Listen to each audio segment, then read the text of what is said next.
శ్రీ మహావిష్ణువుకు గరుత్మంతుడనే గొప్ప పక్షి వాహనమని పురాణాలు వర్ణించాయి.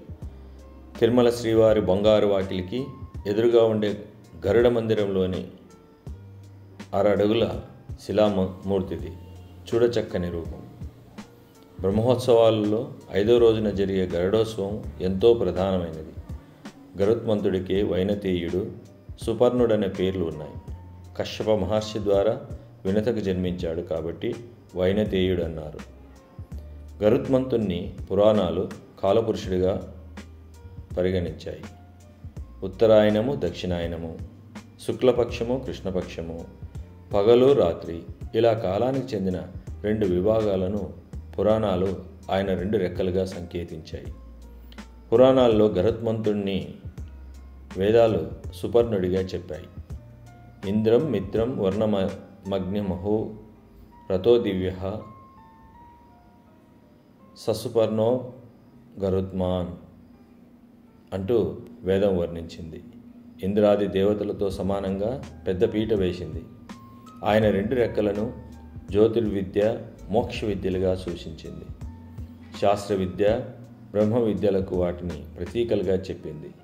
ఈ వర్ణనలతో కూడిన ఋగ్వేదం మొదటి మండలంలోని అశ్వ వామశ్య సూక్తానికి ప్రత్యేకంగా సుపర్ణ సూక్తంగా పేరు స్థిరపడింది.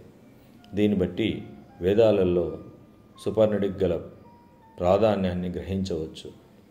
పురాణాల్లోని గరుడ ఉపాఖ్యానానికి వేదాల్లోని సుపర్ణ సూక్తానికి మధ్య ప్రతీకాత్మక సమన్వయాన్ని అర్థం చేసుకుంటే సుపర్ణతత్వం మనకు బాగా బోధపడుతుంది. ఆగమశాస్త్ర గ్రంథాలు సుపర్ణుణ్ణి ఒకవైపు ప్రాణవాయు స్వరూపుడిగా, మరొక వైపు వేద స్వరూపుడిగా అభివర్ణించాయి. వీటిలో మొదటి ప్రాణవాయు స్వరూపుడు అనేది జీవాత్మకు సంకేతం, రెండోది పరమాత్మకు ప్రతీక. వేదవేద్యుడైన శ్రీమన్నారాయణుడికి వేదస్వరూపుడైన గరుత్మంతుణ్ణి వాహనంగా చెప్పడంలోని విశేషం ఏమిటంటే జీవాత్మను పరమాత్మ చైతన్యం ఆవహించిందని లేదా ఆక్రమించిందని అర్థం.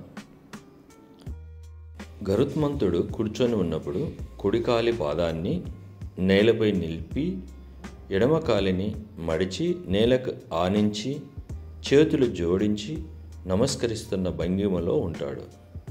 ప్రసిద్ధమైన ఆ భంగిమను క్రియాయోగ ముద్రగా యోగశాస్త్రం చెప్తుంది. అది జీవాత్మ పరమాత్మల అనుసంధానానికి యోగ్యమైన ముద్ర. ఆ స్థితిలో సర్వత్ర పరమాత్మ భావన నిండిపోతుంది.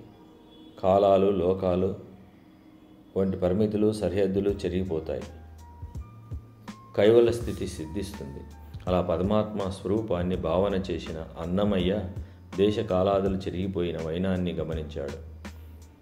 ఇట గరుత్మంతుణ్ణి నీవు ఎక్కినాను పటమట దిక్కులు బగ్గన పగిలే అంటూ ఎలుగెత్తి గానం చేశాడు.